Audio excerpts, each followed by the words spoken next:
Established over 100 years ago, Watkins Books is one of the world's oldest and leading independent bookshops specializing in esoterica.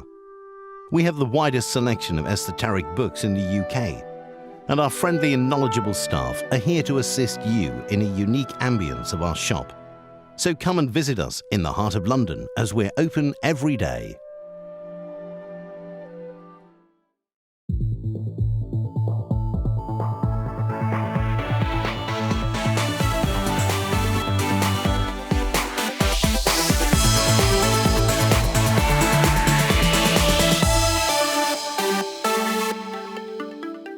The comments and views expressed on The Moore Show are those of the people that make them and do not necessarily reflect the view of Kevin Moore, The Moore Show, or this radio station and its affiliate or sponsors. This show is for entertainment purposes only. Broadcasting from the UK and across the world online. You're now watching the UK's only alternative late night talk show, and I'm your host, Kevin Moore. For the next hour, I'll be covering subjects that will open up your mind and provide you with information you may have never heard before. On today's show, I'm about to be joined with my guest, Donald Schmidt. Now, Donald is the former co-director of the J. Allen Hynek Center for UFO Studies, where he served as Director of Special Investigations for 10 years. Now, Schmidt is the author of dozens of articles about UFOs, as well as the co-author of 2 best-selling books, UFO Crash at Roswell and The Truth About the UFO Crash at Roswell. Now, presently, he is the contributing writer for UFO magazines and on the board of directors for the International UFO Research Museum. Now, he joins me today to discuss his latest book, Inside the Real Area 51 and the Children of Roswell. Donald Schmidt, welcome to the show. Well, Kevin, it's such a pleasure to be back with you. It's been too long. You're always one of our favorite shows. Thank you. Oh, thank you very, very much. And I have been periodically thinking about you as well, because obviously, you've actually always been someone that I've respected in the field as well. And I feel like there was a little bit of a bond with us sometimes, and there's definitely a friendship bond there, even though we've not seen each other for a long time. Of course. In fact, I always think of you very fondly as well. Thank you. Thank you for that. Absolutely. And since we last spoke, I know so much has happened, not just in your research, just recently in your personal life as well. You've been through a lot. I mean, and I can't believe since we last spoke as well, you've released 2 books. I bet you never thought that was going to happen. Oh, I would like to believe that just due to our continuing research and our continuing efforts. As you know, Kevin, my partner Tom Carey and I were two of the few proactive researchers in the field.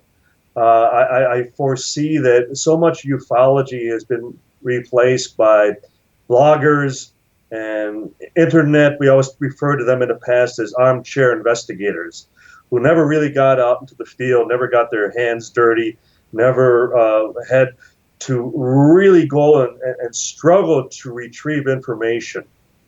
And we still continue to do that. We still make every effort regarding our Roswell investigation, for example, as we continue to race with the undertaker, as we have often said.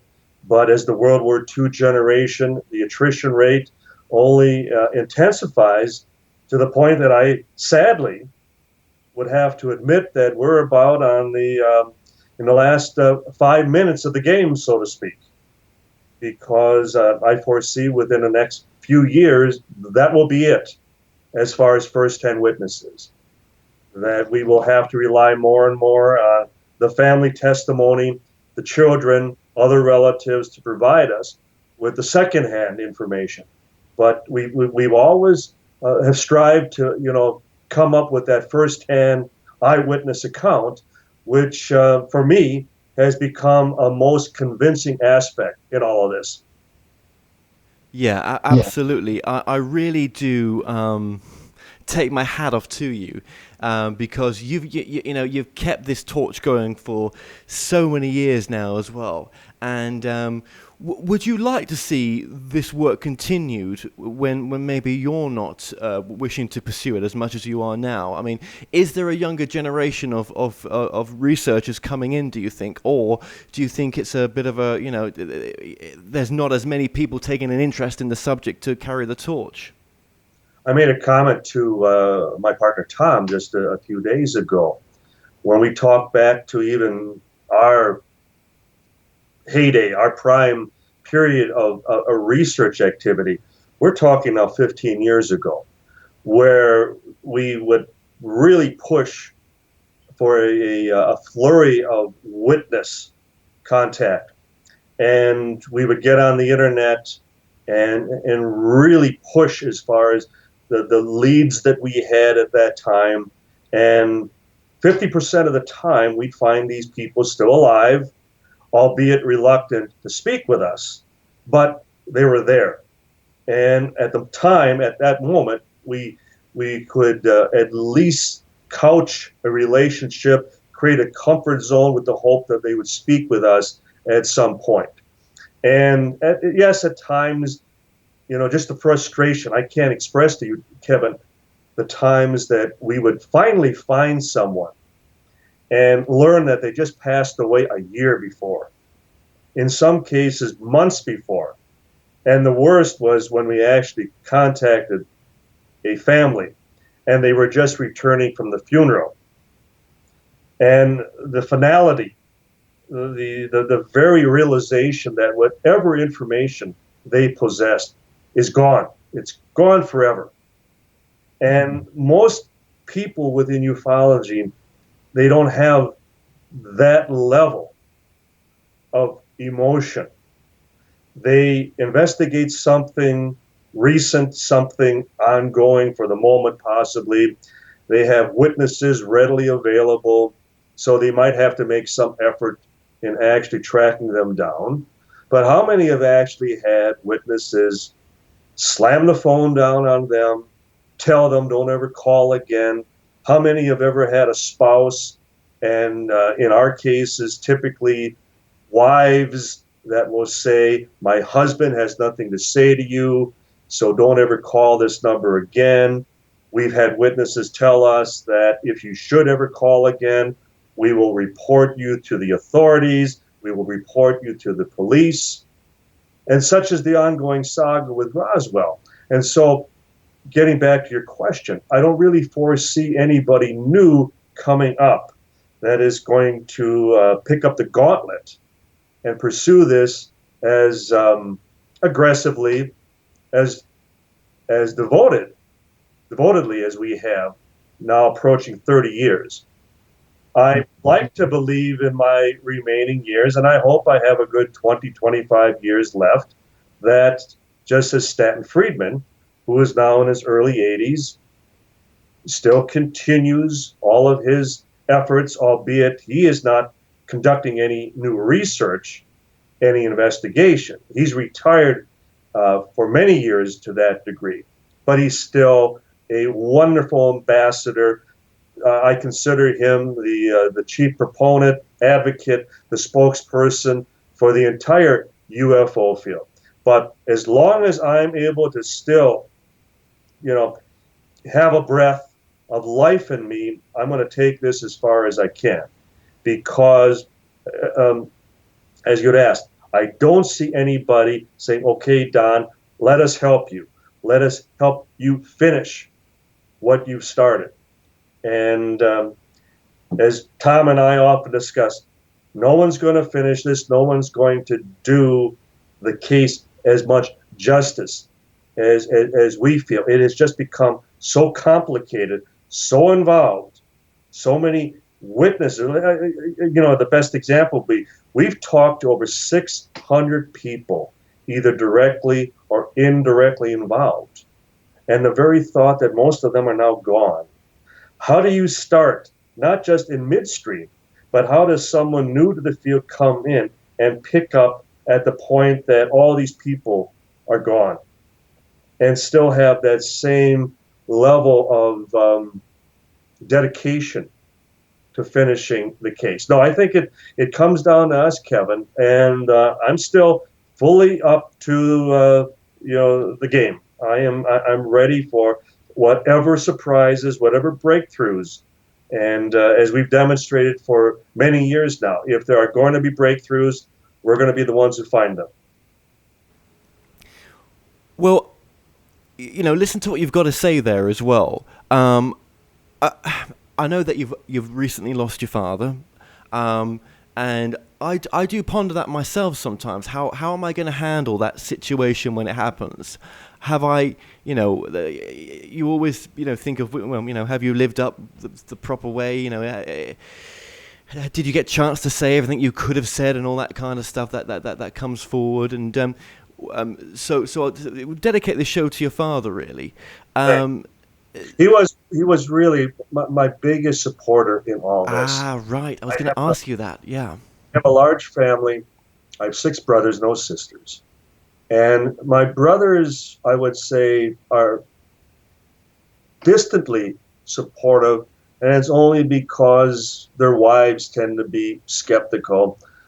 I'm still, amazed that after all these years, and I've seen it also in the UK, as often as I've had the good experience and the wonderful experience to be there, that most participants, most researchers, most investigators in the UFO field happen to be men.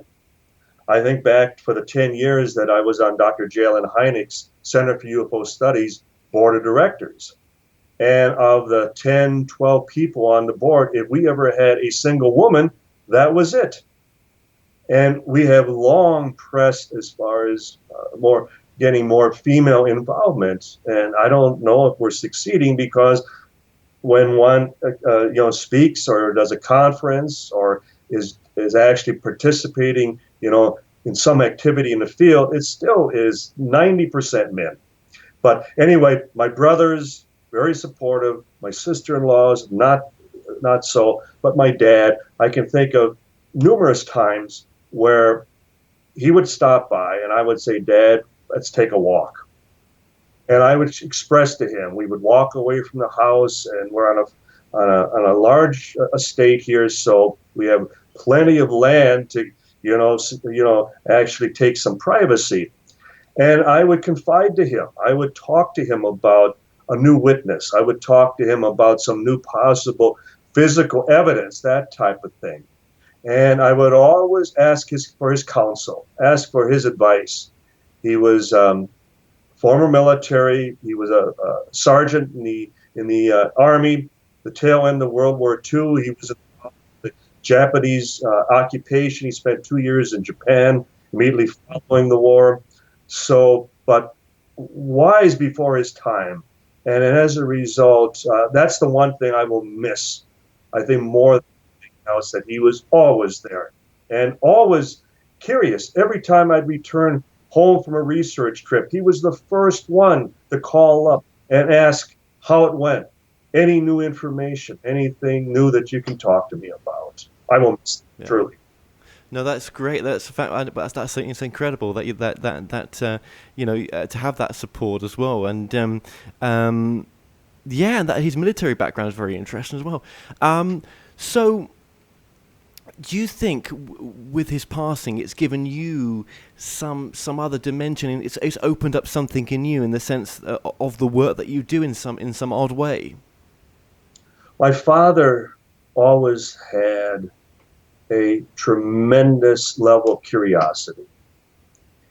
He would ask a lot of questions, no matter what the situation. And I should also mention my father coached professional baseball for a while. He coached minor league baseball. And 3 of his sons were able to play on that team. In fact, 2 of my younger brothers were actually scouted by one of the major league teams and invited to participate within their farm club. That would be the Cincinnati Reds. And neither one, chose to go into that because of their own professions at that time. But nonetheless, my dad was extremely disciplined, not only as an Army drill sergeant, but also on the level of sports. And as a result, he truly, instilled in me this level of almost childhood curiosity. And Dr. Hynek also, would talk about, he'd go, Don, don't ever lose that little boy wonderment. The idea that any time one would look into a starlit sky or peer out over the ocean or just watch, Mother Nature at work, that you always would, just smile with the realization that, our existence on this planet is just a mere blip. And, the earth itself is nothing more than just a grain of sand within the entire universe. And it was always very humbling. And no one has ever accused me of being arrogant or talking, that I felt that I was so important that listen to what I'm saying, because what I say truly matters in the big scheme of things. And my dad was always the first one to kind of, tap me on the side of the head and go, Don, we still have a lot more to learn. And as long as we live, we're always learning. And I love that. And the fact that even when people ask, well, Don, are you now 100% convinced about UFOs? And I say, no, I'm getting there, but that's also part of that learning process. Until I've actually seen, until I've actually held something in my hands, that's when I become 100%. And I haven't. I've listened to just a tremendous wealth of eyewitness testimony. I've been able to essentially create what I believe I could take into any court of law and win based on all of this circumstantial eyewitness testimony. And sadly, we are also accumulating all of this new deathbed testimony, admissible in a court of law here in the States. So in other words, it would be accepted also as physical evidence. And it's all pointing in the same direction. It's all saying that this is true. It did indeed happen. But I still need to see. I still need to hold it in my hands before I become 100% convinced. And that's the one thing that my father always taught me. Don't lose that. And as long as I'm alive, and as long as he was alive, he still would smile and listen to music and watch, look at a piece of artwork. And in other words, he still was captivated. He still was motivated by what little we know, but with always the hope that there's still so much more. There's so much out there.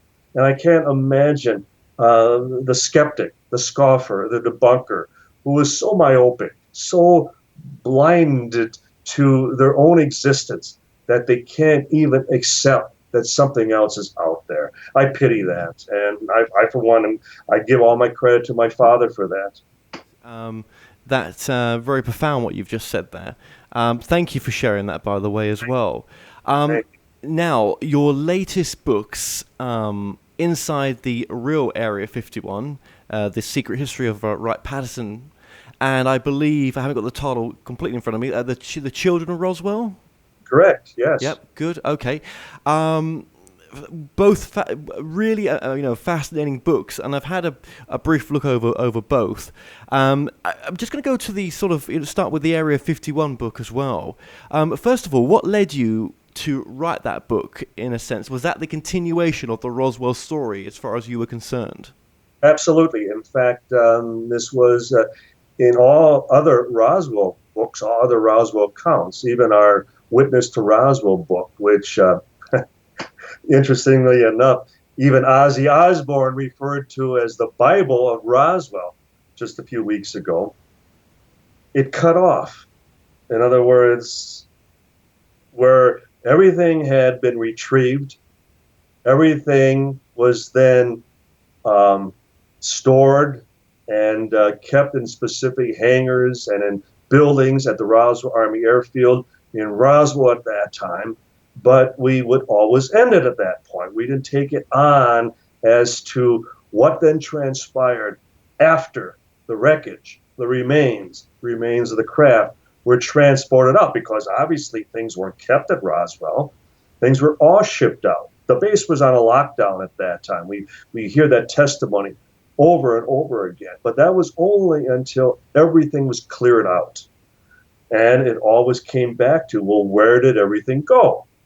Well, even back in 1947, all the press accounts and even some of the eyewitness military, the high-ranking officers involved, they all talked about special flights going to Wright Field in Dayton, Ohio. Things were going to Ohio for analysis and breakdown. Things were going from Roswell for testing. There was even that famous FBI telex that came out at 6:17 the very evening after General Roger Ramey had the infamous weather balloon press conference, going up the chain of command from Roswell at the headquarters of the 8th Air Force at Carswell Army Airfield in Fort Worth, Texas. And they refuted the weather balloon, the FBI. They claimed that based on their phone conversations with personnel at Wright Field, that this was not a balloon. And contrary to General Ramey just canceling the resumption of that special flight transporting the wreckage to Wright Field, the FBI was saying, no, it is still going on the Wright Field. It's still going to Wright Field for testing and analysis. So that's where this book picks up. Where did the material go? What is the documentation? What is the evidence supporting the fact that the wreckage did go to a final destination? And then, more curious, where did the bodies, where did the remains go? And interestingly enough, they also went to Wright Field.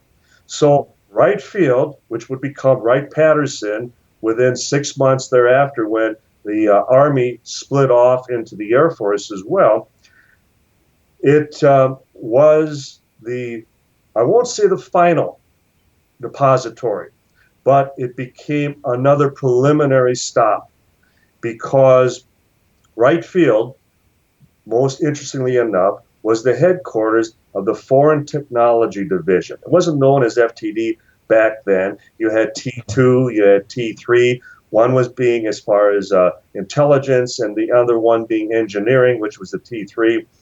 And they would do all the reverse engineering of captured weaponry and armory. Now, just imagine, this is post-World War II. So anything that we were able to secure following the war in the Pacific and the war in Europe, it came to Wright Field, Foreign Technology Division. There's a great picture of a recovered German Messerschmitt. The fuselage, the plane, is clearly German, but their American insignia is painted on it. Well, obviously, that's only because as they were flying it, we didn't want to scare everybody thinking, oh my God, there's a German plane flying over Ohio at that time.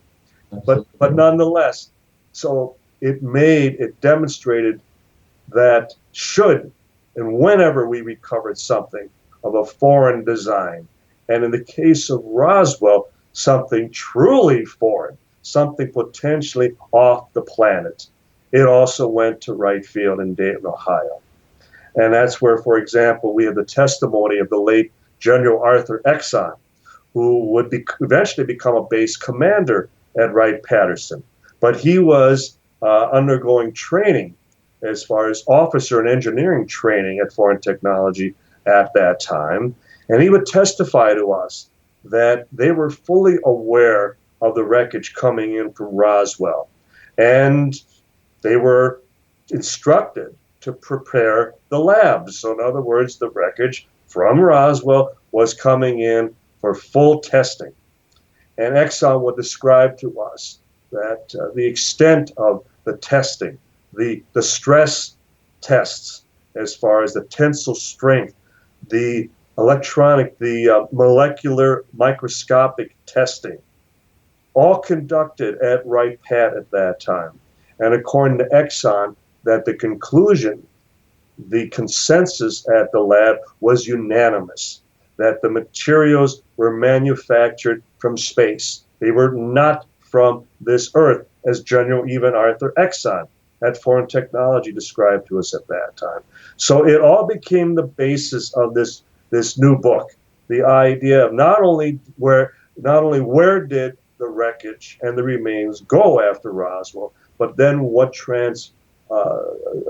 transferred as far as the wreckage to other facilities, other locations. We've had first-hand witnesses at Hughes Aircraft, at General Electric, at Battelle Institute, which just happens to be just down the road from Wright-Pat in Columbus, Ohio. So this all comes together, and it demonstrates that there was this continuing, ongoing attempt to determine what was this wreckage, where was it from, where was it manufactured, and then where were the bodies from, were they actual biological entities, and what became of them, even as we speak. Absolutely, and we'll get into some of those questions as well. Just very briefly, that there was a case I dealt with recently, interview-wise. You've heard of it as well, MO41, the bombshell before Roswell. The idea of a crash outside on a farm just outside of Cape Girardeau in Missouri in mid-April of 1941. Is this possible, do you think? Well, of course it's possible, and certainly with Roswell, I have to accept that all such things are possible.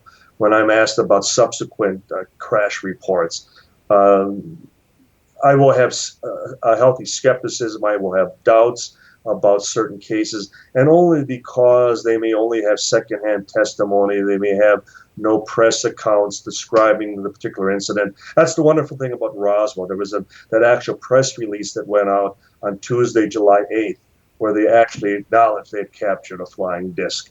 And then for all the press accounts, and then 5 hours later with the balloon explanation, and then for the witnesses who finally, as they were approaching their latter years, like Major Jesse Marcel, who was the head of intelligence of the 509 Bomb Group at Roswell in 1947, and his finally breaking his oath of secrecy and testifying to what he actually handled at Roswell. But getting back to even the case in Missouri, the one thing, though, I find curious, though, regarding Roswell, is that if the person at Roswell, and it doesn't automatically disqualify them or the fact that there may have been some other incident, but it would be the fact that once the very rancher, the ranch foreman, W.W. Mac Brazel, who reported the huge debris field out at the J.B. Foster Ranch, which he supervised back at that time. And Brazel didn't report it to the press. He didn't go to the military. He first went to the local law enforcement. He went to the Sheriff George Wilcox. And it was only there that they in turn reported it to the military. Well, the behavior of the first atomic bomb squadron, in other words, this was the very first atomic bomb wing in the world. And they didn't overreact, yet they did treat it most seriously. The base commander at that time, Colonel William Blanchard, who was immediately called into the situation. The point is, he didn't just send out a couple of enlisted men to check this situation out, examine the wreckage, check out the extent of the crash site, the debris field. No, he did send out his two head of intelligence, Major Marcel, and a counterintelligence officer by the name of Captain Sheridan Cavett, in the event it was something foreign, clearly demonstrating that they could not identify the wreckage. So in other words, their initial response was the same as Wright Field. They couldn't identify it. They couldn't recognize the wreckage. But what I'm getting at, Kevin, is that up until a certain point, all of the personnel at Roswell and at Wright Field behaved as though this was the very first time, the very first incident. They didn't act as though, oh my God, we have another one, or we have another situation similar to what happened possibly in 1941, or may have happened shortly thereafter. They all behaved as though they were totally in the dark, as though this was something new. This was something foreign. This was some new technology. And I mean all the way to Washington, because even as quickly as Washington was informed, it was a matter of get some of that wreckage sent immediately to our attention here at the national capital. We need to see this.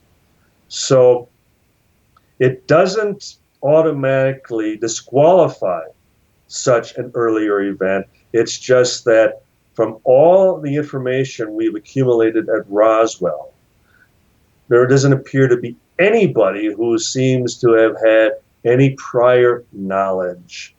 And for that reason, I then have to plead ignorant. I have to then accept, based on all of my information retrieved from all of my eyewitness testimony, that there wasn't anything prior to Roswell. Okay. And that's why I rely on the others investigating Missouri in 1941 to hopefully come up with something that will change my mind, who will then enlighten me.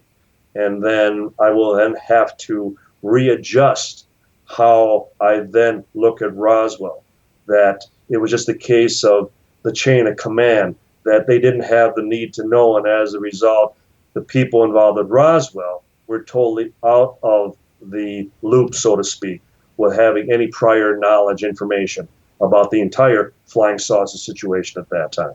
Okay, and very briefly as well, thank you for sharing that, by the way, and I do understand where you're coming from. I mean, you're very protective.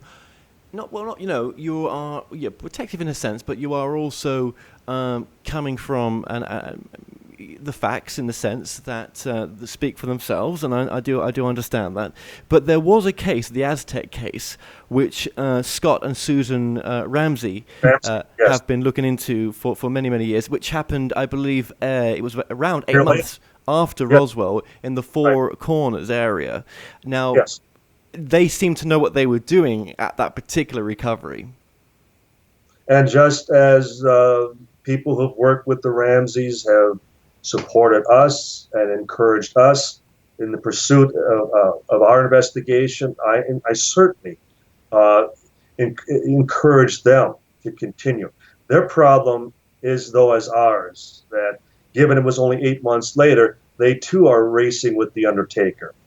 And I guess the one thing that I still remain doubtful regarding Aztec is the fact that the military created almost a situation of the proverbial boy crying wolf type of scenario. If you were to look back at the time of Roswell in the summer of 47, through the course of balance of that year, even into 1948, one would have thought the sky was raining flying saucers in New Mexico. Not only Aztec, but that there was supposedly a crash outside of Roswell in December of 1947. And then there was another crash to the south of Roswell shortly thereafter. And then there's Farmington, New Mexico. And then there around Portales and Clovis, New Mexico in the earlier part of 1948. And it's as though it was all intended to muddy the waters. That at a certain point, the press would just finally say, this is all becoming ridiculous, they can't all be true, and we're not finding enough evidence to prove even one being true. So then they start turning the other way. They start just dismissing all of it as being so much silly season, and it would then serve the purpose of the military in that regard, that it would then totally dismiss the entire situation. And I have to be careful that I don't lump Aztec in that same bag of tricks, so to speak. I encourage the Ramseys to continue. They're not, unless they start to come up with some firsthand eyewitness testimony, as we clearly have regarding Roswell, I'm still going to remain very skeptical. But I wish them well, because just as anyone else investigating any other such crash retrieval cases, you prove one, it then casts all the more light on the others. So in other words, if Aztec would ever be proven beyond a shadow of a doubt, well, then it certainly, would demonstrate that Roswell has much more possibility of having actually transpired. So we prove Roswell, it creates more support to Aztec and vice versa, and any other such case. Absolutely. Okay, seeing as we're on this thread as well, I had Joseph Farrell on the other day. Now, you probably will know who Joseph Farrell is. Yes. And we talked about Roswell very briefly, in a sense, but he feels that, Roswell, as it's painted by yourself, is quite wrong, and that actually the Roswell material was, as you know, recovered, as his theory goes, recovered Nazi technologies, with the Nazis being based in Argentina and having got this far with it. See, the biggest argument, and I made that after he came out with his book on Roswell. It's no different than Annie Jacobson, as far as also with her book on Area 51. They never consider the actual eyewitness testimony of the eyewitnesses and the descriptions of the wreckage. Yes, because what he said about the eyewitness testimony, just to let you know, was it's not credible. Basically, that's what was said. Based on what? It's so easy to just create a blanket statement that because one or two witnesses may have become suspect, that some of their testimony may have been ruled out as being less than genuine or less than, as far as credible, that you automatically dismiss everybody else. As I said at the beginning of the show, Kevin, we've talked to over 600 people, and I doubt that Dr. Farrell has talked to a dozen of these people, if he's talked to any one of them. And there again is the armchair investigation of someone who, if he's ever been to New Mexico, if he's ever been on an archaeological dig with us, we've now had 4. We're working on a 5th, which is coming up in another month. If he's ever spoken to any of the first 10 witnesses describing the very wreckage, whether the civilian or the military, and the military all the way to Wright Field in Dayton, Ohio, or scientists at Patel, at Hughes Aircraft, at Rand Corporation, at General Electric, at the Bureau of Standards, also describing the same characteristics. Now, they're not describing anything conventional. They're not describing anything that one would attribute to some type of German technology, Russian, American, or anywhere else. And therein lies the breakdown. So they come up with a preconceived theory. And as a result, they then set out to prove it. The difference with us is we were skeptics. We essentially were going to go wherever the evidence took us. And it wasn't until the eyewitnesses started to describe one by one this very unconventional wreckage, debris, the characteristics of this material that still defies conventional explanation. It would have been different if we would have set out to prove that this was a genuine flying saucer. We didn't. In these cases, these skeptics, these theory of the month proponents, as we call them, these alternative explanations, they come up with a preconceived theory and then they set out to prove it. And in having to prove it, they have to dismiss any testimony, any eyewitness testimony, any eyewitnesses that disprove or discount or refute their theory. And that's not scientific. I'm sorry. I come up with a theory and then I set out to prove that theory. There again. No, it's true. It's true what you're saying. Absolutely, it's true what you're saying. You know, he would be the first to admit as well, very openly, that he's not had the first witness testimony. You know, met these people face to face at all. So no. And I just want to bring that up because it's been one of my most recent videos, and I know if they're watching this interview with us, they'll have watched that. And it's just, you know, something just to point out that everyone's got a different take on this, and I do understand, and I do like where you're coming from, and I do. But no, I appreciate, I support where you're coming from. You just made a good point. So many people have a different take. It still comes back to, well, what is the take of the witnesses? There isn't a single witness, for example. I mean, let's also admit, and Dr. Farrell would have to admit, just as anyone else, there are 4 official explanations to Roswell. And I often joke about, I mean, any husband should try that with their wives if they come home late some night. Sorry, it doesn't work with the government either here in the States. The point is, there are absolutely no witnesses to the subsequent 3 additional explanations. Any type of weather balloon or mogul balloon or anthropomorphic wooden crash dummy, anything conventional, anything prosaic, no witnesses. All the witnesses, down to a man, woman, and child, support the first explanation, that being the flying saucer, that this was something recovered by the military and that it was something unknown. It was a craft of unknown origin. So if I'm a legitimate investigator, if I'm a legitimate researcher, if I'm even a legitimate scientist, where do I go? Who do I listen to? What direction? If I have hundreds of people, witnesses, steering me in one direction, and then I have a government that has long demonstrated that in coming up with alternative explanation, one after another, what type of a person would I be if I say, well, the government keeps lying, they keep coming up with something new, but I'm going to keep saying, well, you're going to get it right one of these times, so I'm still siding with your position. Right. See, right. Here in the States, one of the things I find that we probably are at the most cynical time in our history when it comes to believing our government. And as a result, the fact that whatever the government tells us nowadays, I often warn people, you're much closer to the truth if you believe the opposite explanation. So true. And the fact that they keep struggling to come up with something new, it's because they continue to fail with all their previous explanations. And yet I am still left with the eyewitness testimony.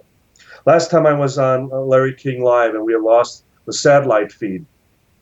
And if I would have had the time, I would have pointed out that right here tonight, we could have sitting on your program, Larry, former presidents Jimmy Carter, Bill Clinton, the late Senator Barry Goldwater of Arizona, the late Congressman Stephen Schiff of New Mexico, the former governor of New Mexico, Bill Richardson, and each and every one of them would lament the fact that we are not being told the truth about what crashed at Roswell in 1947. So I would ask Dr. Farrell, what do you know that even the presidents of the United States here don't know? And I am still curious enough, just as Dr. Hynek always encouraged me to be, to say, as long as these eyewitnesses keep saying that this was something else, that this was something that did not resemble anything conventional, that the wreckage was something far beyond our technology at that time. Who am I to say, you're wrong? I have a different theory, and I'm now going to prove that my theory is correct, and your eyewitness testimony is all worth nothing. It means nothing because I say it means nothing.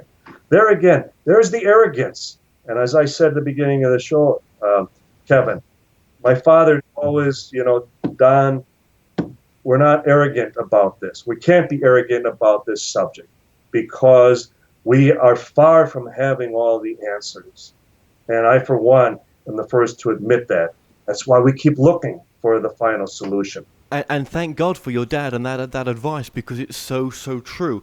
I love it how a lot of these ufologists, a few, shall we say, who will not look further than just the nuts and bolts evidence. Sometimes it's there seems to have been a paradigm shift with this work in this field, that it's going very much more into the consciousness realm as well. I don't really want to get into that just yet, right? I just want to continue, but I'm backing you up there in the sense that what you say there is so true, that there is you have to have an open mind in this work, and that you can't define anything. I mean, we may have all the books in one room of ufology, and not one of them is right because the truth's grander than we can even understand. Precisely, precisely. And you've heard me say this before, Kevin, and I still stand by my position that it still remains a cover-up of ignorance. That even the governments of the world still do not have the answers.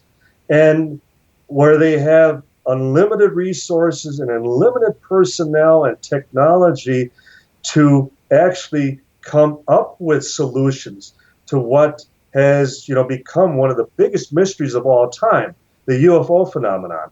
And for me to be sitting, at my desk and come up with a theory and all of a sudden claim I've solved it, I've come up with that final solution that nobody heretofore has managed to come up with, having access to all the data, all the reports, all the photographs, all the footage, the wreckage, the bodies, what have you, whatever it is involved.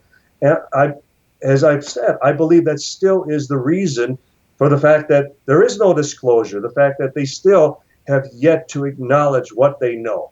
Because they don't. They still don't know from where, from why, or from who. So there is nothing to disclose. Well, that's really interesting what you're saying there, because when you look at the testimony of the day after Roswell chap, Philip Corso.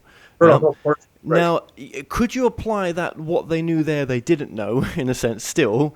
Or, there was talk of reverse engineering. That's where night vision came from, fiber optic, the semiconductor transistor as it is now.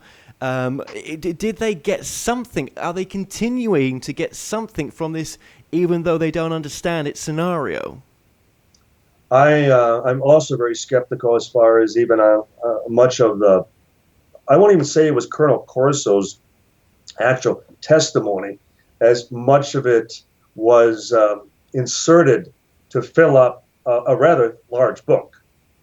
I would be hard pressed to take any one of our witnesses and be able to write a full chapter, let alone a full book about these people. And as a result, one has to take a great deal of that book with a large grain of salt. And when we have had scientists, for example, trace the actual technological breakthroughs throughout the course of history or even the last 2 centuries, there is a gradual progression. There are seldom these breakthroughs where just overnight, all of a sudden we can fly, or all of a sudden overnight we have memory material, or we're able to fly a rocket as far as to our nearest moon, for example. It all is trial and error. It all takes, as far as a tremendous amount of technological success and luck to finally piece together and connect the dots. I for one, I still believe that there's such a disconnect. There's such a quantum leap between our technology and whatever technology is behind the UFO phenomena that we can't bridge that gap. That as much as we continue to try to move in that direction, that even fiber optics, for example, and as you remember, witnesses at Roswell described fiber optics. And there may have been some help or success in reverse engineering that technology. And yet fiber optics didn't actually come into vogue until 1970, so some 23 years later. So it still took time. And yes, I'm sure the technology has pointed us. And it still requires that we achieve, that level of breakthrough technology. It wasn't just handed to us. It wasn't where we were able to take something and just automatically reproduce it or reverse engineer it or use it as though it was, they handed us the owner's manual and here, go fly it yourself.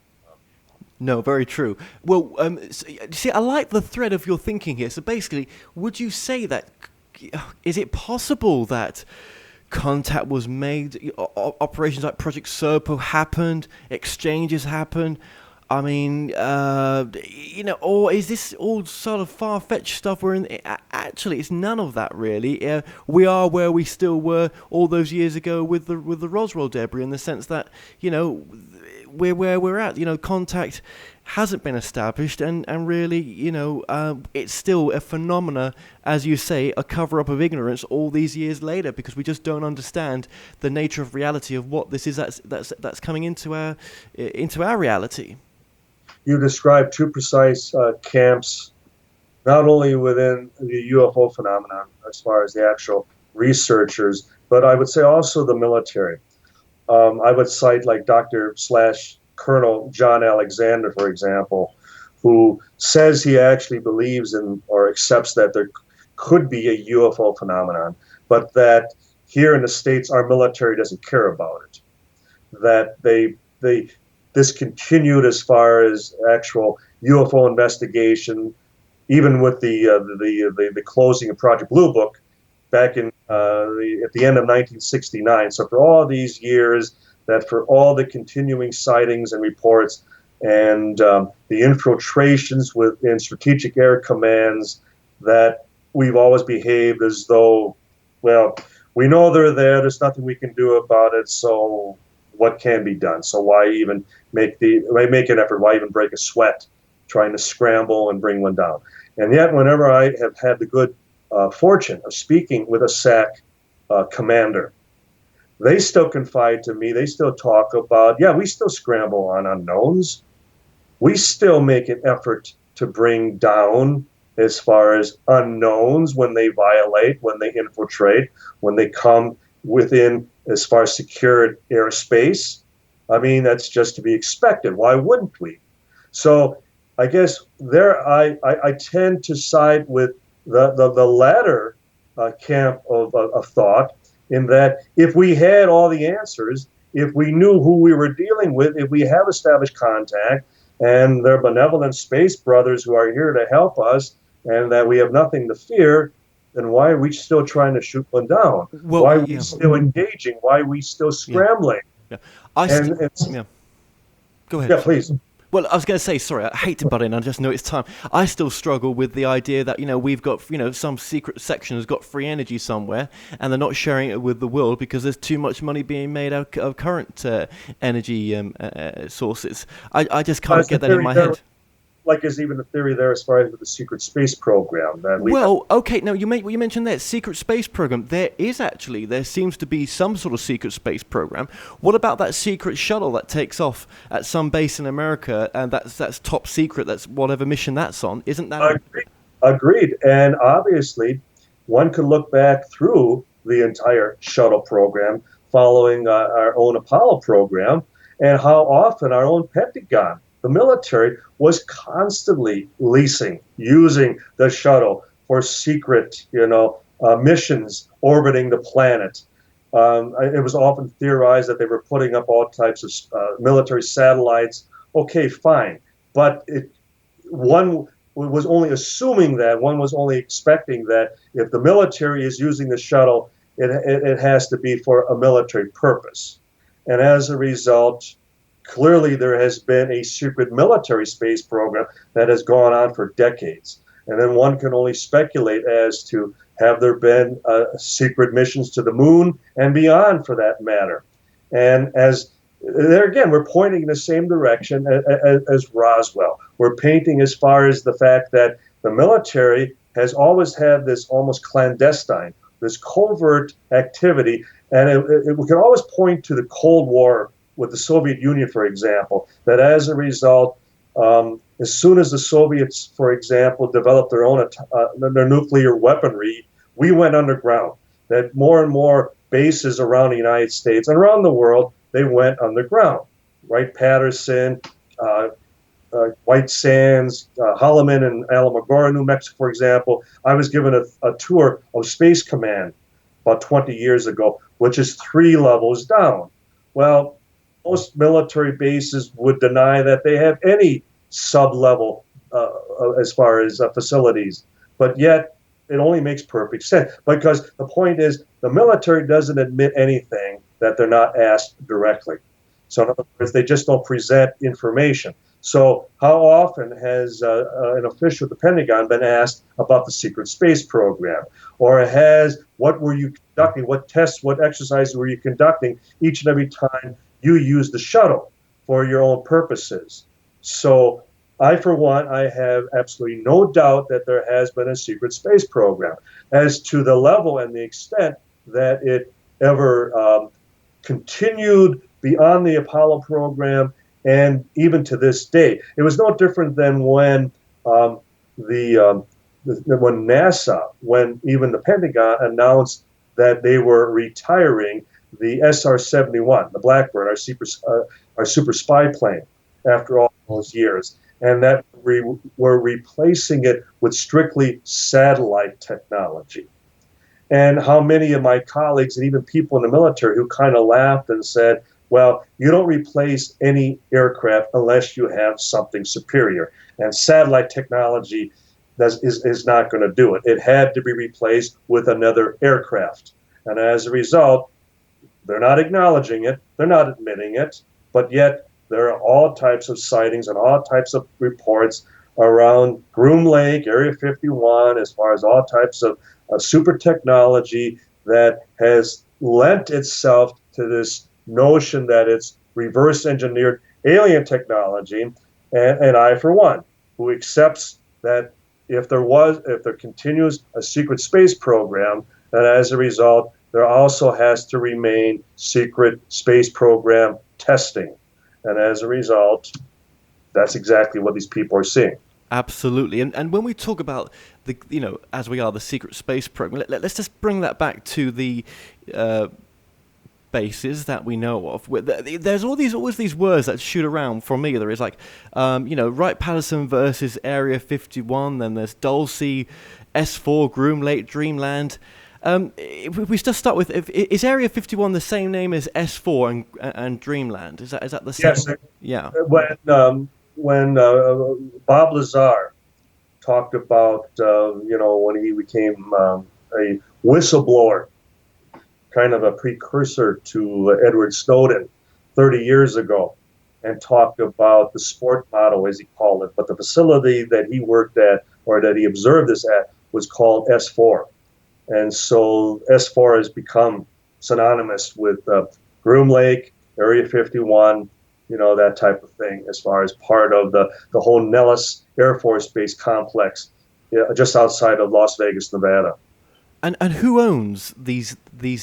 Like, who owns Area 51? Who owns Wright-Patterson? If we say it's the government, what department of the government? Or if it's the military, well, what part? Or has it been broken down? Or well, it certainly would fall under the Department of Defense, as far as, and then as a result, that's where American taxpayers, where so much Congress allocates so much of the military budget each year, and that goes into these facilities. I guess where Area 51, for the fact that this particular facility and others like it have fallen under this cloak of darkness, that it's almost been stealth-like, even in acknowledging their very existence. They tend to fall into the black operations budget.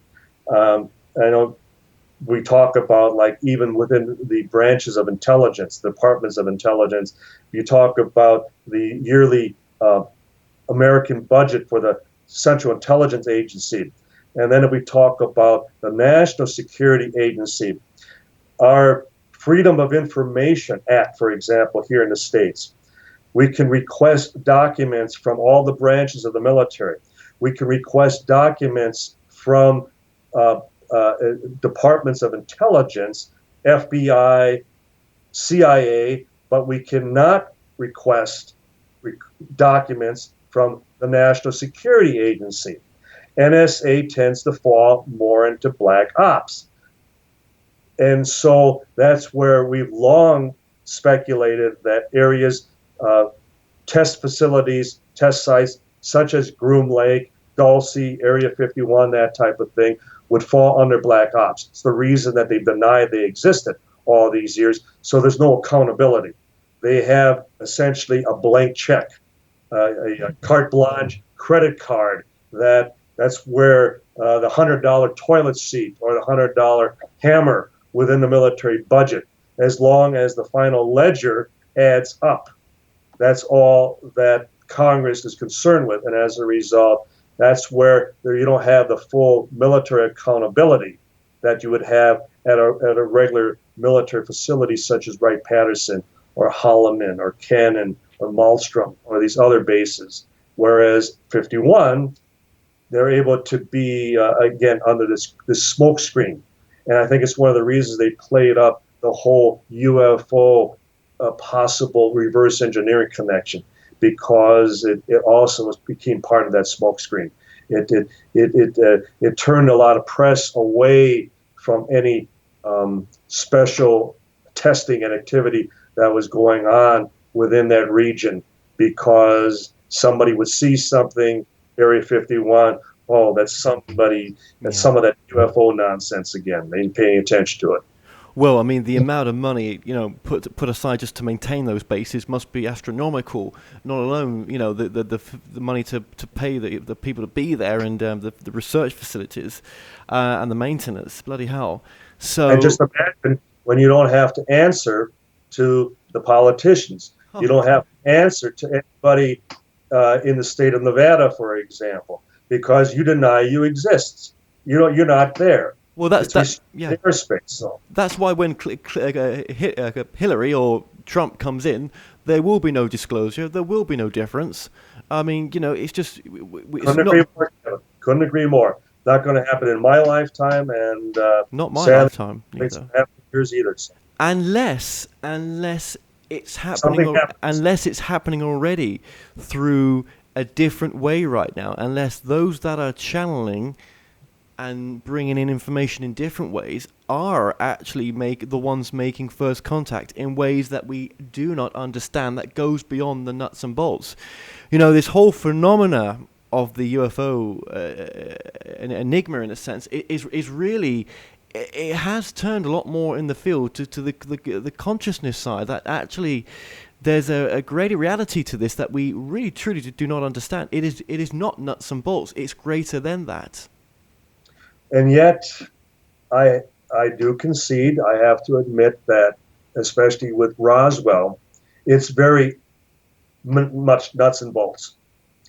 Even Dr. Hynek, the last time I was with him, and you're talking about, an astronomer who, above everything else, just could not grasp the vast distances involved in traveling from point A to point B. He just could not insert the UFO phenomenon into that equation. And yet, in the final months of his life, that he would say to me, Don, it's smacking more and more of nuts and bolts. And he was willing to accept that. And whether we were dealing with something interdimensional or a parallel universe or ultra-terrestrial, or nonetheless, we were still dealing with something off the planet. We were still dealing with something that arrived. It interacted. It would swirl and depress areas of ground and grass. It would create physiological effects on the witnesses. It would be tracked on radar. There would be visual sightings. It was something that interacted with, our very, psychic here on planet Earth. And yet I also agree with you, Kevin, in that there certainly is a consciousness level, a psychic level within the UFO phenomena. And it's been long wrestled with as to in what level are we dealing with as we live within a three-dimensional earthly plane, if we're dealing with something from the fourth dimension or fifth, or maybe even the 20th dimension. It's something that's right here around us, and yet pops in and out, almost like Alice in Wonderland and the Cheshire Cat, that type of effect. It's so true what you're saying, and it's great to hear that, because what if it is something like that? And if there is the potential of something like that, I mean, I don't even know what the right words to use for it are, really, but if, as you've just described it there, then what if the veil, in the sense of their understanding of what this consciousness is that we are, and our place in this vast universe? What if their veil is less than ours, and they have a re-remembrance of who they are, or why they're here, maybe? And it's not what any religious text has ever written about. It's far greater than that. You just don't know, do you? I mean, what if the abductions are on a soul level, or something on a past life connection level? I mean, I know I'm banging words around here that don't really fit into nuts and bolts, but sometimes you've got to look beyond the curtain and beyond the current understanding of what we think we understand. And I'm putting my neck out there a little bit saying these things, but I mean, there's a potential. There's a potential for more than what we think there is. Absolutely, and especially given that if we even consider the possibility of dealing with a higher plane of intelligence, but then we are limited as far as in our own vantage point, our own perspective. And as demonstrated, especially with Roswell, we could have 20 people in a room, and we were talking about this earlier, they still might voice 20 different theories as to what actually happened, what actually was recovered. And I can demonstrate to anyone that historically, factually, something did crash, they did put out a press release, they acknowledged they captured a flying saucer, and whatever was recovered, it went from Roswell, it went to Wright Field in Dayton, Ohio. Okay, there's a chain of activity, there's a chain of action concerning an actual physical event. And then, when one is able to demonstrate that even on the nuts and bolts level, even on that physical plane, look at the difficulty, look at the almost inconceivable amount of effort and energy in just trying to establish the nuts and bolts, to then consider, well, let's make it a little easier by creating more of a subjective viewpoint, more of a subjective solution to all this. And then we open it up that, well, then I guess it's for each individual, everybody is then free to have their own pet theory, their own notion as to what is behind all this. And then I ask, well, then are we ever going to come up with a solution? Because it's, it's just free game. Everybody is free to believe whatever they would like. And I still, that curiosity, that little boy wonderment we talked about at the beginning of the program, I still need to be able to essentially finish the mission. I still need to be able to demonstrate that something physical is there. I don't think even the skeptics would have a problem. In fact, most would say they don't have a problem at all accepting that there could be many planets inhabited, that there are many life forms throughout possibly our own galaxy. But then they would say, but they're not coming here. They couldn't get here. We can't get there, so they can't get here. Well, again, they've set up the parameters. They've set up the rules for engagement, so to speak. And again, their own arrogance becomes their very downfall.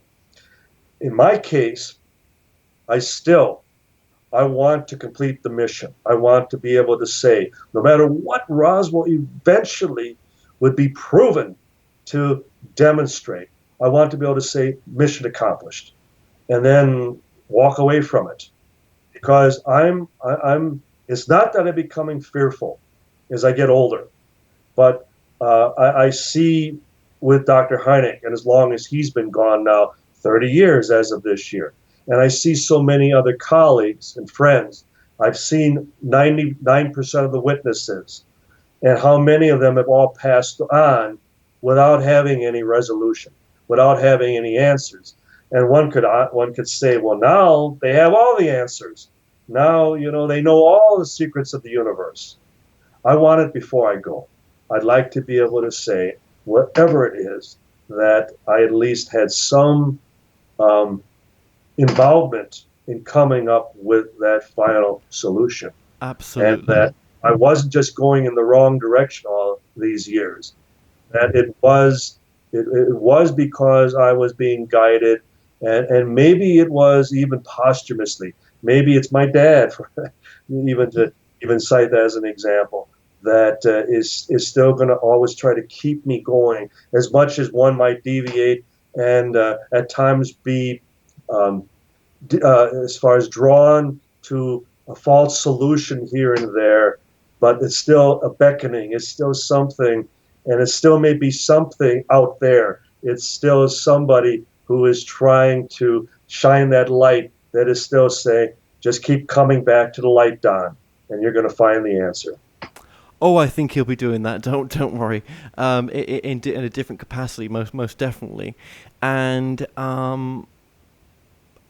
yeah, I can't agree more with what you've said there. Really, it's so true. Will we ever find an answer? Will you ever find the answers that you're looking for? Well, even when you cross over, it may be the truth that actually, there are no defining truths even when you cross over. You're still making your truth up even then, in a sense. And there's nothing over you saying, well, here's the right book. You got all the rest were wrong, but this is the right one to read. You may still be on a journey of discovery, and as you've talked about, there's maybe lots of other levels out there. A journey of discovery. A journey of discovery. Yeah, definitely. So it's no different than athletically. Everybody has their prime, and then there's the decline. I'd like to believe, just as a writer, or as an artist, or as a philosopher, a thinker, that, as we were talking earlier, that until the day you pass on, you're still learning. You're still, like a sponge drawing in information. You're able to still distinguish and discriminate and even be prejudiced towards what you accept and what you don't, but that you just don't throw it out because of an emotional, preconceived opinion on a situation that, as we were talking earlier, that you still go wherever the evidence points you. You still go wherever the truth beckons, where it draws you. And as a result, if it still takes for the rest of my life, I hope that same light of truth, that same light of final resolution keeps drawing me and drawing my partner Tom Carey towards that same direction, because unlike all the others who again just come up with a pet theory, set out to prove it, write a book, and then move on, then the next witness comes along, or some new breakthrough comes along, some new whistleblower presents something a little bit more eye-opening that totally disparages, totally throws out their theory. What do? They don't say they were wrong. They never say they were wrong. They've moved on. They've found some new niche, or they found some new subject matter for their next book and their next book, so on and so on and so on. I guess the reason we even refer to them as the theories of the month, because that's all they are to us, because they're not based on the truth that the eyewitnesses and the very people who are responsible for all these alternative explanations still feel the need to hold on to. Because why else is our government, as evidenced by the high-level government officials I mentioned earlier, why do they feel that they're not being told the truth? So I'm in very good company in that regard. Oh yes, that's for sure.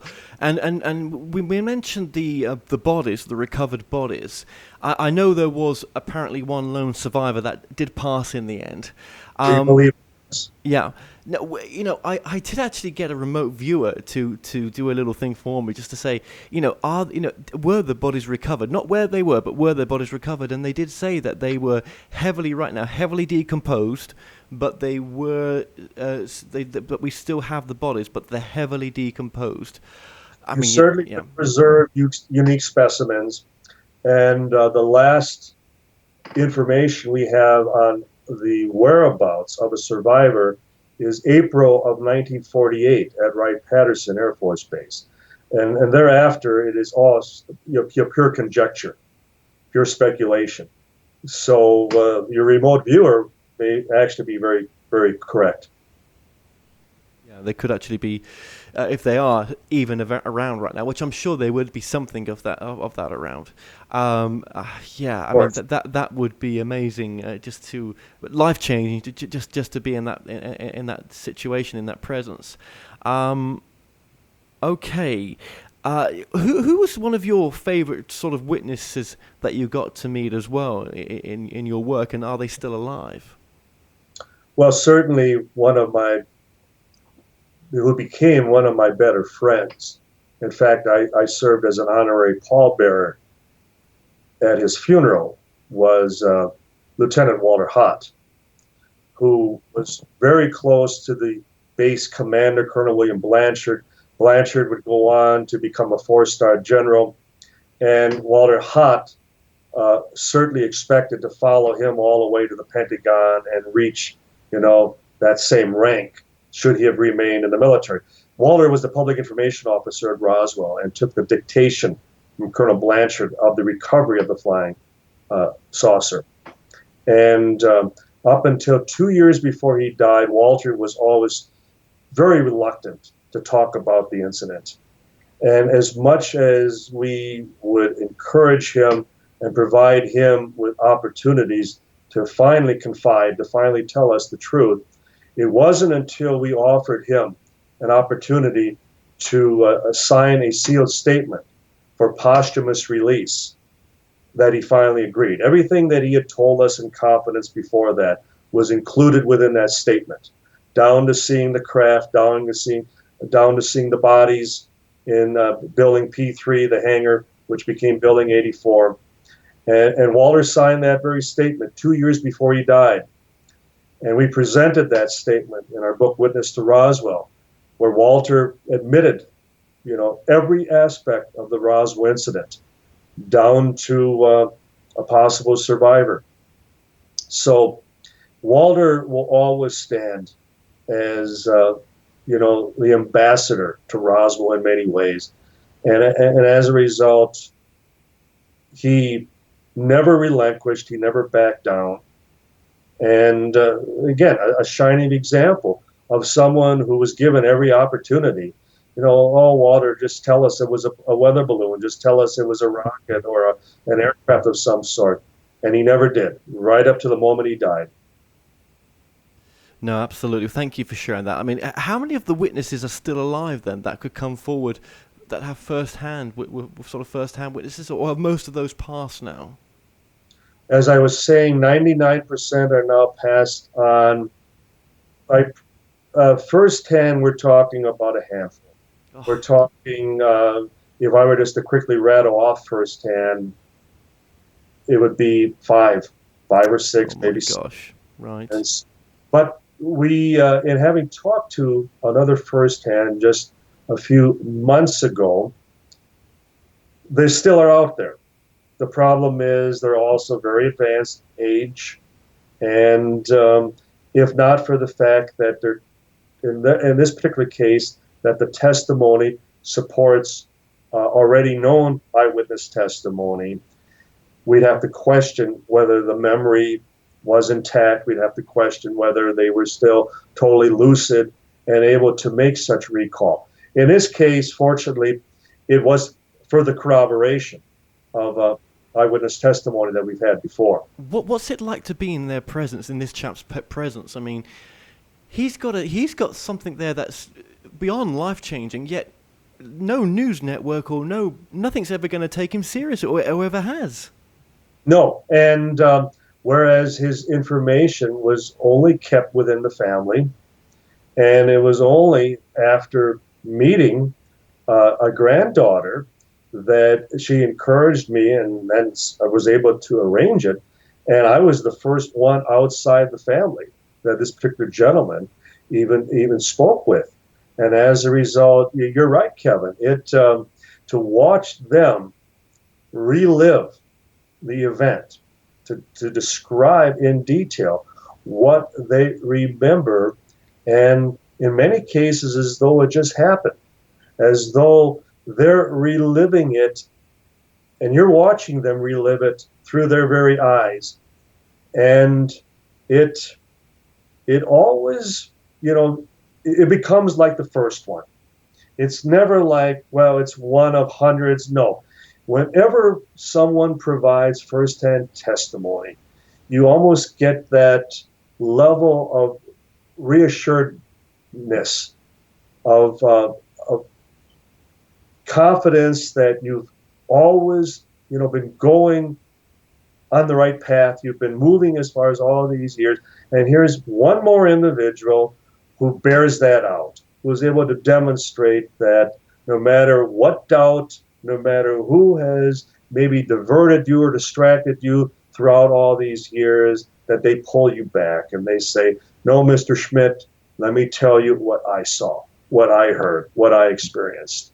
And you always walk away not smug in your own confidence as much as you smile and say, this is just one more individual who demonstrates that my 99% level of conviction happens to be correct, that it is still pointing towards that very first proclamation by the military that they had indeed captured a flying saucer. And, without sounding rude, but you could say to these people, well, if you wanted to, bullshit, you know what I mean? You're talking alone, you must be lying to me. Come on, be honest with me. Did you really see this? Is this really what you saw? Why have you brought me here now to tell me this? And the one common trait with the vast majority of these people is that they did not come to us. They weren't searching out someone that they could confide to. This is important. Such information to. Typically, when someone calls, emails, you're on you're doing an interview, and they call in, and they want to, yell out from the top of the roof what they experienced. Our experiences run the other way. Yeah, I just think it's so life-changing, that's all. I just think it's so life-changing being in that presence, that's all. And as a result, yes. And when you think back, Kevin, as the fact that I was a total skeptic, the fact that that very first trip to New Mexico in February of 1989, and to have this epiphany, to have this illumination, to make a full 180-degree turn in speaking to these witnesses one by one as they describe the wreckage, specifically the wreckage, and describing the memory, the full memory characteristics one by one, and placing it again on this human plane. One of the witnesses, for example, was shown a piece of the material by the very rancher's son. And the son's name was Bill Brazo Jr. And he was demonstrating to a neighbor, some of this memory material. And she was watching as he was trying to impress her, as he would crumble it, as he would crunch it between his fingers, and every time he would release his grip, it would open up. It would smooth right out right before both of their eyes. And how she described that she couldn't help but wonder, wouldn't it be great if clothes would be made of such material and I would never have to iron again? So it creates this visual. You almost have this little movie going in your head, placing yourself in this eyewitness's shoes, and how they're standing there, aghast in amazement, but they can only relate to it on that level. And in her case, it was ironing clothes. But yet it still creates a visual. So you're absolutely correct, Kevin, that for everyone, but in each case, the visual is the same thing. It's all demonstrating that this material was something that defied conventional explanation. It was right before your eyes that it possessed perfect memory. We talk about the media not wanting to cover it because I've mentioned those words as well, and you've heard that before. Maybe the people behind the media, it's not some big cover-up. They're just...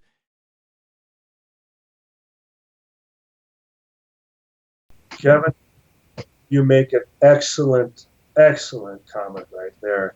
In fact, it didn't even really come to me until just a few months ago.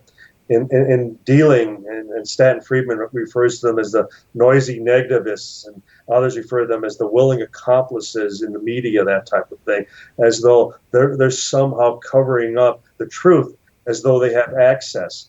And I've never believed that the press, that the media has any answers.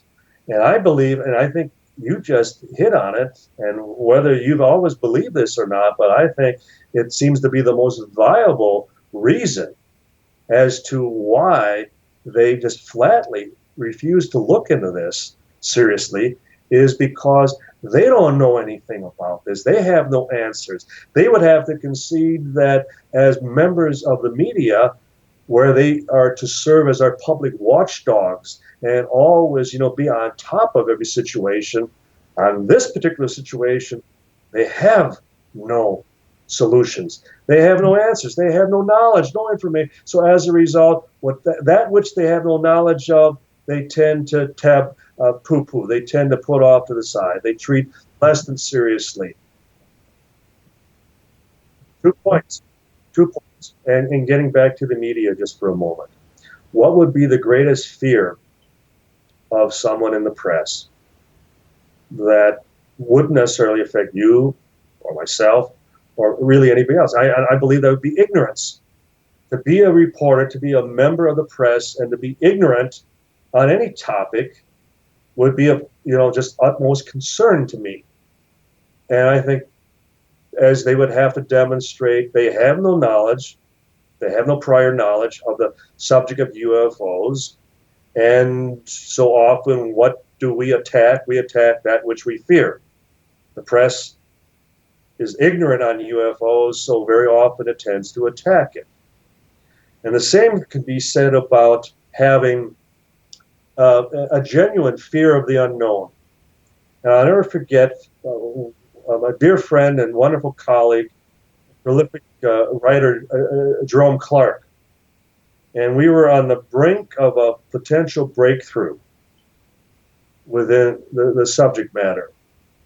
And we were chatting over the phone on one occasion, and it looked like we finally were going to possibly have some internal disclosure.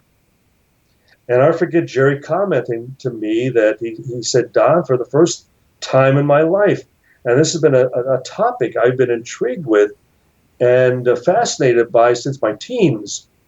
And he said, Don, for the first time, I'm actually a bit frightened.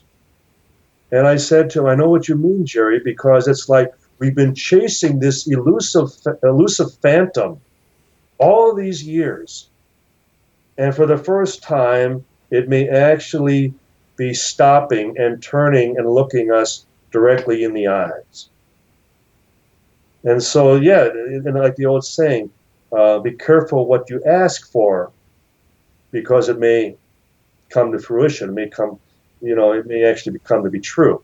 So many people are in this field for the entertainment. And I'd like to believe that there are still some hard-nosed, proactive individuals who just want the truth, no matter what it is. If it's of an earthly origin or something unearthly, if it's of a benevolent or malevolent nature. Knowledge is still power. Ignorance generates fear. But whatever it is, I'd like to personally know the solution. I personally have taken it into my own hands that I am still working towards a final solution to the UFO mystery. And as I said earlier, as long as I'm alive, I fully intend to continue that. Yeah, absolutely. Well, look, thank you for allowing us to have you for this long, because I've purposely gone over time, and I really appreciate you being generous enough to give us that. Your website as well. I mean, your website's been coming up on the screen, but for those listening to this as an audio version, www.roswellinvestigator, one word, roswellinvestigator.com. Okay. And the books are available on Amazon and Barnes & Noble and other fine bookstores throughout the world. So the quest continues. And Kevin, I always appreciate not only your higher intellect of questions, because you always ask better questions, and I think that's one of the reasons that the time goes by so quickly. And I always look forward to the next time. And good luck with your move. And I always I look forward to seeing you, and hopefully in the States sometime soon as well. Oh, I really will be. Over there at some point, and I will meet you in person, and I hopefully not be grabbing you straight away with a camera and a microphone. We will go for a coffee, definitely. Promise, guaranteed. Is there any final message you might like to give to the audience? I guess the final message or the final comments would be that anytime someone approaches you claiming to have answers of finality on any matter, always step back. That's one thing that the internet has certainly demonstrated. As much as it is a wonderful resource, it's a wonderful encyclopedia of knowledge. Just, key in any topic, key in any historic event, and just all the opposing viewpoints and the different opinions and commentary on most everything. And so I guess my biggest word of advisement would be not to become cynics, because when we start to doubt everything and everyone, then we have to also look in the mirror and we doubt ourselves as well. And we have to hold on to some semblance of truth and honor. And therein, we live our lives as best we can, and hopefully it's adventurous. And we also then encourage others to come along for the ride. And in regards to Roswell, I encourage everyone, don't give up on us. Join us, come along for the ride, and I will guarantee the adventure will continue. Well, Donald Schmitt, thank you so much for joining us today. Kevin, it's always a pleasure, and I look forward to the next time, and certainly meeting you in person. And Godspeed in everything you do as well. Thank you. Well, we've come to an end on tonight's show. Don't forget that you can listen and watch all our past interviews on The More Show's official YouTube channel. Remember to subscribe to our YouTube channel for new daily shows. You may also find out more on all past and upcoming guests on the show via themoreshow.com, and do like us on Facebook and Twitter for the latest updates. So until next time, be safe.